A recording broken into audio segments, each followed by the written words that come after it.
That damage does not repair itself when the news cycle just moves on. It accumulates. States in the global south watch this closely. They notice when rules apply one way in Ukraine and another in Gaza. They draw conclusions. They've lived it. Starmer's problem is that his leadership brand was built on restoring seriousness and trust. Gaza's done the opposite. Seriousness without consistency just looks like management.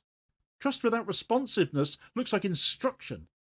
By leaning on institutions to avoid politics, he's ended up exposed by those same institutions when they finally confronted the risk he tried to defer.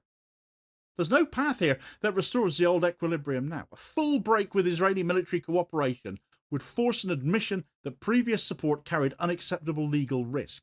And that raises uncomfortable questions about why those risks were dismissed when they were raised by activists and lawyers and humanitarian organisations.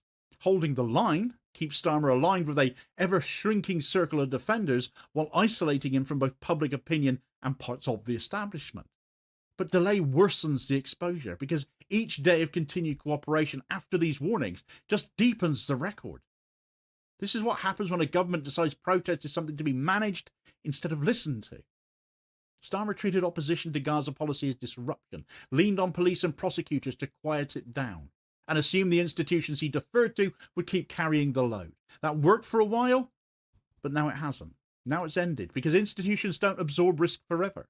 They don't stay silent once the legal exposure becomes theirs. The moment retired officers started warning about complicity, the containment strategy stopped functioning. The British Army intervention is not an act of rebellion, it's a signal that the risk calculus has shifted.